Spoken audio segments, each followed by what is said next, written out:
Hello guys, welcome to my YouTube channel time to study. मैं शुभम शर्मा। आज आप लोगों से कोई भी पढ़ाई के बारे में या फिर कोई भी क्लास का या फिर कोई भी क्वेश्चन के बारे में बात नहीं करने आया हूँ।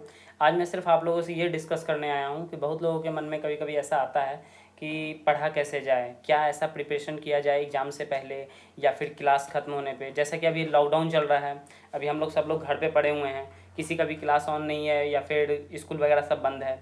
फिर भी घर पे रह कर के हम लोग ऑनलाइन क्लासेस वगैरह, जैसे कि हम लोग का यूट्यूब चैनल हो गया या फिर बहुत सारे लोग में अभी जूम क्लाउड पे बहुत सारे क्लासेस चल रहे हैं, गूगल मीट पे चल रहे हैं। तो इन सब में क्लास करने के बावजूद भी क्या हो रहा है ना, हम लोगों के साथ ये दिक्कत आ रहा है कि हम लोग घर पे नहीं पढ़ पा रहे हैं। नहीं पढ़ पा रहे हैं मीन्स क्या, कि हम लोगों को मन नहीं लग पाता है या फिर कोई भी ऐसा प्रॉब्लम हो जाता है जैसे कि जो चीज़ हम लोग क्लास में रहते हुए करते थे या स्कूल जाते हुए करते थे वो अभी नहीं हो पा रहा है।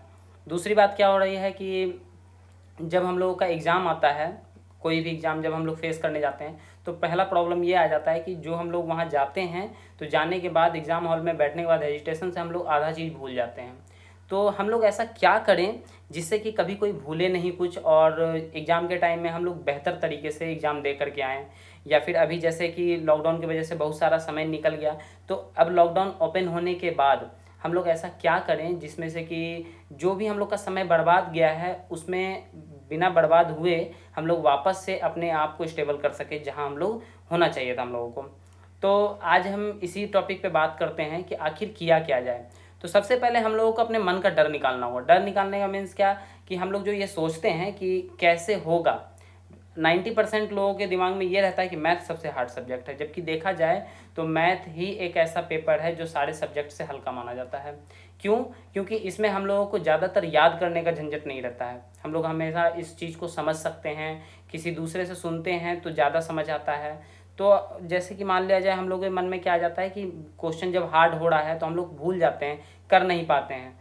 तो अगर कभी भी कोई क्वेश्चन हार्ड हो या फिर कोई ऐसा सिचुएशन आ जाए जिससे कि कोई क्वेश्चन नहीं सॉल्व हो पा रहा है, तो हम लोग क्या करेंगे, उस चीज़ को छोड़ के आगे बढ़ेंगे। आगे बढ़ेंगे मीन्स कि ये इस पे प्रेशर लेके माइंड पे नहीं बैठे रहना है कि ये क्वेश्चन सॉल्व नहीं हुआ है और ये मतलब कि बेकार हो गया ये चीज़।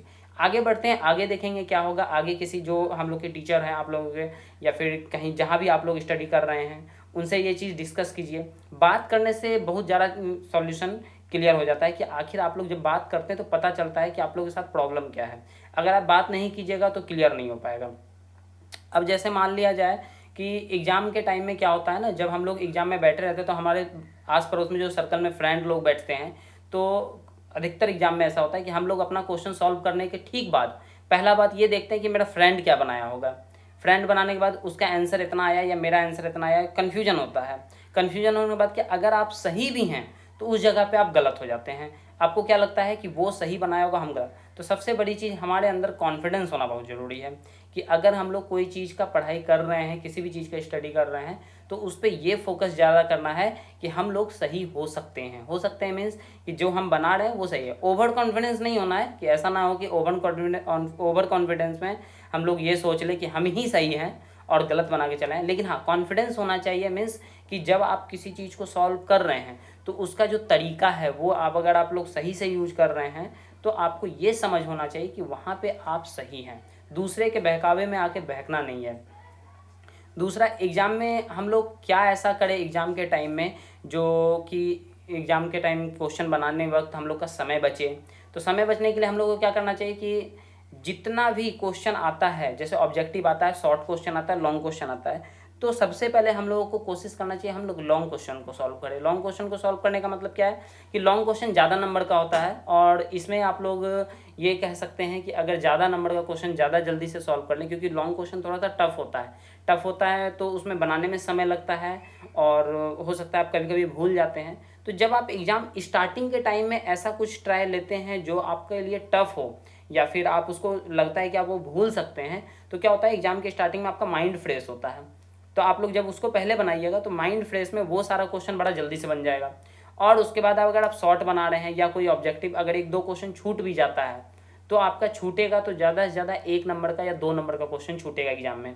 लेकिन 80% से 90% क्वेश्चन आप ज़्यादा से जल्दी सॉल्व कर सकते हैं। लॉन्ग क्वेश्चन पहले सॉल्व करने से फ़ायदा क्या होगा कि जब आपका अगर लास्ट टाइम में समय बच जाता है तो आप उसको रिवाइज कर सकते हैं, आपका कोई फॉल्ट तो नहीं है।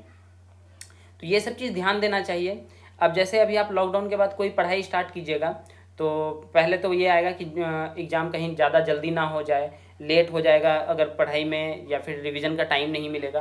तो सारा मिलेगा, क्योंकि अगर मान ले कोई सिलेबस ख़त्म किया जाए ढंग से और तरीके से, तो हमारे पास 1 से 2 महीना टाइम तो बचता ही है हमेशा।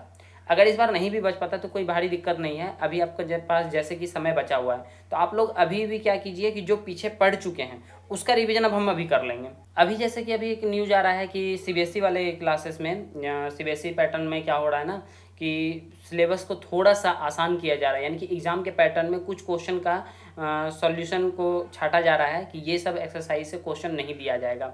तो मे बी ये सच हो सकता है कि आप लोगों का एग्ज़ाम में से बहुत सारा कुछ छाँट दिया जाए, जिससे कि आप लोगों का एग्ज़ाम का पैटर्न थोड़ा सा आसान हो जाएगा।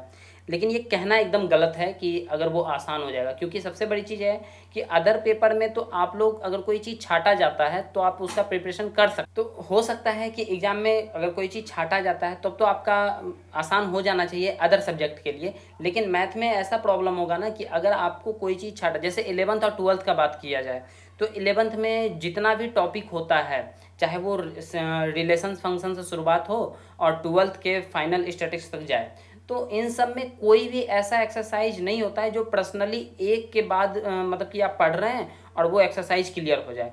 आपको हर किसी से कहीं न कहीं वो पीछे का एक्सरसाइज का सपोर्ट लेना पड़ता है। जैसे कैलकुलस, जो कि इंटर में सबसे हार्ड माना जाता है, कि कैलकुलस में हम लोग क्या करते हैं ना, कैलकुलस पढ़ने के लिए पहले कैलकुलस में 2-3 चैप्टर में क्या होता है, जो सबसे इंपॉर्टेंट होता है डिफरेंशियल इक्वेशन, जो कि 12th के फाइनल एग्जाम में एक क्वेश्चन आता है उससे लॉन्ग का। बिहार बोर्ड और सीबीएसई दोनों में यही प्रोसेस होता है।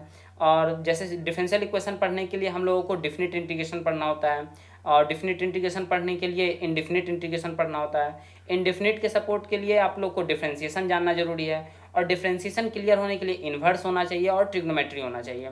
तो मतलब क्या होता है ना कि ये एक सब्जेक्ट के मतलब एक टॉपिक, कैलकुलस का एक टॉपिक जो कि एग्जाम में मोस्ट इंपॉर्टेंट पार्ट है, उसको सॉल्व करने के आप लोगों को बेसिक हर एक चीज़ को जानना होगा।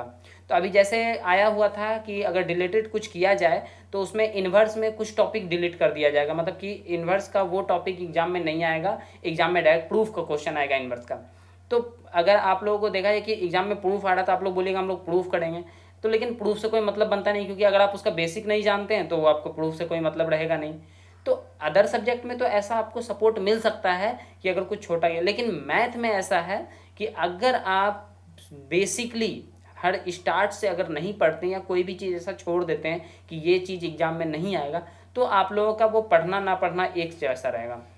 मतलब आपको मैथ में तो पढ़ना ही पड़ेगा हर एक चीज़ को। तो अभी से मेहनत करें, जैसे लॉकडाउन का टाइम है तो अभी आप घर पे क्या कीजिए, जो चीज़ आप लोग लॉकडाउन से पहले पढ़ाई कर चुके हैं उस चीज़ को कंप्लीट कर लीजिए, और फिर जो लॉकडाउन के बाद क्लास ओपन होगा तो आप सारा पीछे का डिस्कशन जो आगे कर सकते हैं क्लास में जाके, या फिर जब आगे क्लास ओपन होगा तो एक नया चीज़ जब आप पढ़िएगा तो पीछे का रिवीजन का टेंशन नहीं रहेगा। तो ये सारा चीज़ आसान हो जाएगा। और इसके बाद आप जैसे कि अभी जो बिहार बोर्ड के स्टूडेंट हैं, जो कि अभी 10th का एग्ज़ाम फाइनल एग्ज़ाम रिजल्ट आ गया सबका, और सबके मन में खूब बहुत लगा हुआ है कि हम लोग 11th में जाएंगे एक नया चीज़, क्योंकि 10th स्टूडेंट को 11th में जाने का बहुत शौक रहता है। साइंस लेंगे, मैथ पढ़ेंगे, बायो पढ़ेंगे, केमिस्ट्री पढ़ेंगे, फिजिक्स पढ़ेंगे, मतलब एक खूब सा होता है अंदर में सारे स्टूडेंट के बीच कि एक नई क्लास में जाने के बाद नए फ्रेंड बनेंगे, सब चीज़ है। तो अब उनके साथ जैसे प्रॉब्लम ये हो गया ना कि अभी जैसे टाइम किल हो रहा है उन लोगों का, कि जो कि एडमिशन उन लोगों का मार्च के बाद अप्रैल मई में हो जाना चाहिए था, क्लास स्टार्ट हो जाना चाहिए था अप्रैल मई में, और वो अभी तक वो खाली बैठे हुए हैं। अब इन लोगों के साथ क्या है कि 10th का क्लास जैसे छोड़ रहे हैं, तो आप लोगों के लिए एक सजेशन करूंगा कि 10th का जो भी आप छोड़ें उसका रिवाइज जरूर रखें, क्योंकि 11th में आने के बाद 80% 10th का क्वेश्चन आपको मिलेगा 11th में, और जिससे कि आप लोगों को 11th का क्वेश्चन बनाने में आसान होगा। तो क्या कीजिए, अभी बैठ के रिवाइज कर लीजिए, क्योंकि एग्जाम से बीता हुआ काफ़ी दिन हो गया, बहुत सारा चीज़ आप लोग भूल चुके होंगे, और अगर नहीं भूलेंगे हो तो भी आपको रिवाइज करना ज़रूरी है, क्योंकि आप जब 11th में जाते तो बहुत सारा कुछ आपको 10th का मिलेगा। तो इस चीज़ को बैठ के बेसिकली अभी जो समय बचा है उसका तैयार कीजिए। और सीबीएसई वाले में जो भी परेशानी लग रही है, तो जैसे कि मैं कोई भी वीडियो बना रहा हूँ उसमें बेसिकली, तो आप लोग सपोर्ट में देखिए कि क्या हो रहा है नहीं हो रहा है। वीडियो अगर आपको लगता है कि आप लोग जानते हैं पहले से इस चीज़ को, नहीं देखना चाहिए, फिर भी एक बार रिवाइज कीजिए, वो बहुत ज़रूरी चीज़ है। तो ध्यान दीजिए, अब लॉकडाउन जैसे अब आप लोगों का खुलने वाला है, उम्मीद है कि 15 अगस्त के बाद शायद में भी लॉकडाउन खुल जाए, जैसा कि न्यूज़ आ रहा है। तो खुलने के बाद क्या होगा, जब आप लोगों का कोई भी क्लास ओपन होगा, जैसे सीबीएसई का क्लास हो या फिर बिहार बोर्ड का हो, तो इंटर के स्टूडेंट के लिए खास करके जब आपका ओपन होगा, तो आप लोगों का सिलेबस और पढ़ाई का पैटर्न काफ़ी टफ होने वाला है, क्योंकि जो भी समय गया उस समय को मैनेज करने के लिए आप लोगों को मेहनत ज़्यादा करना होगा। तो इस चीज़ के लिए पहले से प्रिपरेशन रखिए, तैयार रखिए अपने आप को कि क्या करना है। अभी से बेसिक नॉलेज के लिए आप लोग पीछे का हर चीज़ रिवीजन करके रखिए, ताकि आगे आने पे कोई ये ना हो कि ये चीज़ हम लोग भूल चुके हैं। तो उस पर तैयार रखिए, और कोशिश यही रहेगा मेरा भी आप लोगों के साथ कि हम आप लोगों को बेसिक तरीके से सारा चीज़ बता सकें। तो आप लोग भी देखते रहिए कि क्या हो रहा है, कैसे हो रहा है, और अगर कोई भी चीज़ का प्रॉब्लम हो तो कांटेक्ट कीजिए। हाँ, चैनल पे हम लोग जैसे बात करते हैं कि आज जिस भी टॉपिक पे हम लोग, कल जैसे मैंने ट्रिग्नोमेट्री का अभी बेसिक टॉपिक चला रहा हूँ, तो ट्रिग्नोमेट्री के बाद मैं क्या करूँगा, कुछ थ्योरी ले लूँगा, आगे इंटर वाले के लिए ही चलूँगा। फिर धीरे धीरे हम लोग क्या करेंगे, क्लास 10th का हर एक एक्सरसाइज बाय क्वेश्चन डालेंगे।